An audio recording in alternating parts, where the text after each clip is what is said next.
Hi అండి, అందరికీ నమస్తే. అందరికీ నా సబ్స్క్రైబర్స్కి చూస్తున్న ప్రతి ఒక్కరికి ఉగాది శుభాకాంక్షలండి.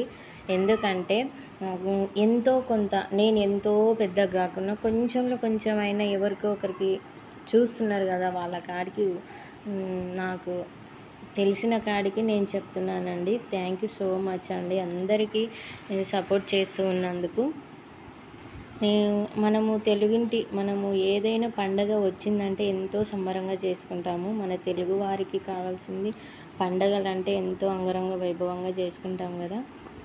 మనం మొత్తం ఏదైనా సరే పండగ అంటేనే అదొక పెద్ద అద్భుతం, మనకు అదొక అదృష్టము. మన భారతదేశంలో మనకు అంత పవిత్రమైన పండగ అయినా చేసుకోవాలంటే అదొక ముఖ్య అదృష్టము. గోరింటాకు పండగ అంటేనే గోరింటాకు, కొత్త బట్టలు, అన్నీ వంటలు, పిండి వంటలు అన్నీ మనం చేసుకుంటాం కదా. గుమ్మానికి మామిడి తోరణాలు, మేము బచ్చాలు అన్నీ చేసుకుంటాము. ఈ విధంగా చేసుకున్నాము.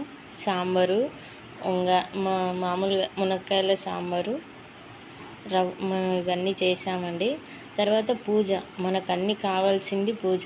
ముఖ్యంగా అంటే మనకు దేవుడు, పవిత్రమైన పండగ అంటేనే దేవుడు, భగవంతుడు. పూజ లేనిది ఏ పండగ చేసుకోలేము.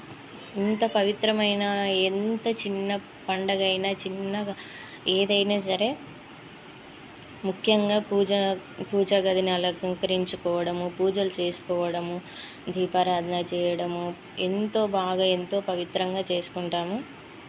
కానీ కొంతమందికి భక్తి ఇష్టము, కొంతమందికి, అందరికి ఒక్కొక్కరికి ఒక విధంగా. నాకైతే భక్తి ఇష్టం అండి.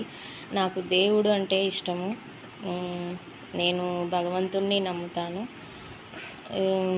చూడండి, ఈ విధంగా అలంకరించుకున్నాను దేవుడిని. ఇవన్నీ నా గార్డెనింగ్లో పూసిన పువ్వులు, అన్ని గులాబీలు. ఇవి ఇంటో ప్లాంట్స్, ఎల్లో కలర్ ఫ్లవర్స్ ఉన్నాయి కదా, వాటి పేరు అయితే నాకు తెలియదు. కానీ ఫ్లవర్స్ అయితే చాలా బాగా పూసాయి. అసలు సన్ఫ్లవర్ లాగున్నాయి. చాలా అంటే చాలా బాగా పూసాయండి. ఈ పువ్వులన్నీ నేను ఈరోజు దేవుడికి అలంకరించుకున్నాను. రోజా పూలు అయితే చాలా పూసాయి. ఈ విధంగా అన్నీ తీసుకొచ్చి నేను పూజా గదిని ఈ విధంగా అలంకరించుకున్నాను. ఒక్కొక్కరికి ఒక విధమైన కళ ఉంటుంది. ఒక్కొక్కరికి ఒక విధమైన ఆశ, కళ, అవన్నీ ప్రతి ఒక్కటి నెరవేరాలి అని ఆ దేవుణ్ణి మనస్ఫూర్తిగా కోరుకుంటున్నాను. ఈ ఉగాది సందర్భంగా ఎవరైనా మనం అనుకుంటేనే అవుతుందా అనేది కాదండి. ఎవరైనా సరే సంకల్పం అనేది ఉంటే ఖచ్చితంగా అవుతుంది. ఈ సంవత్సరం నుంచి ప్రతి ఒక్కటి, ఇన్ని రోజులు పడిన బాధలన్నీ పోయి అందరికీ మంచిగా బాగా ఉండాలని ఉగాది సందర్భంగా చెప్పుకుంటున్నాను. అందరికీ ఉగాది తయారు చేస్తున్నామండి. ఉగాది పచ్చడి మా పిల్లలు ఉగాది పచ్చడి చేస్తున్నారు. ఏదైనా సరే మనం చేస్తున్నామంటే పిల్లలకు అలవర్చాలి, వాళ్ళకు తెలపాలి. వాళ్ళకి తెలుస్తుంటేనే వాళ్ళు నేర్చుకుంటుంటేనే ఇది ఇలా ఉంటుంది, ఇది సబ్జెక్టు. ఇప్పుడు ఒక సబ్జెక్టు, ఇది కూడా మనం కనీసం ఏదైనా వాళ్ళకు ఒక సబ్జెక్టు లాగానే నేర్చుకుంటారు. అది నేర్చుకున్నారంటే నెక్స్ట్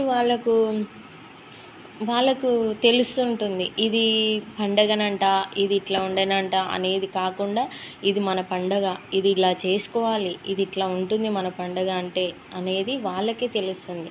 అందుకోసమని పిల్లలే చేస్తున్నారు. మోటివేషన్ వాళ్ళకి చెప్తూ చేపిస్తూ ఉండాలి.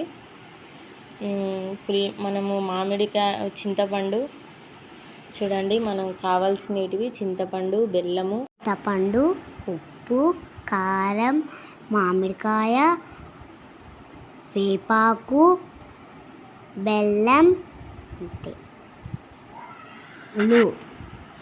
మేము మామిడికాయ పచ్చడి చేసుకుంటున్నాము. ఉగాది పచ్చడి చేసుకుంటున్నాము. ఫస్ట్ చింతపండు తీసుకోవాలి, నీళ్ళు తీసుకోవాలి. నీళ్ళలో చింతపండు వేసి బాగా కలపాలి దాన్ని. తర్వాతకి కారం, ఉప్పు, మామిడికాయ, వేపాకు, బెల్లం, వేపపూత, బెల్లం ఇవన్నీ కలిపి ఉగాది పచ్చడి చేసుకుంటాము.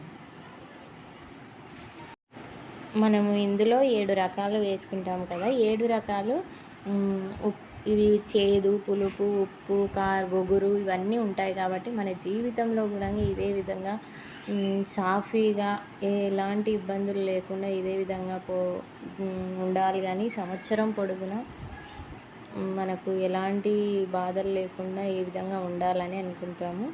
అందుకోసమని సంవత్సరానికి ఒకసారి తినే ఇది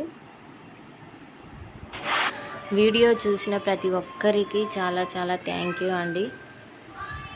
ధన్యవాదాలు.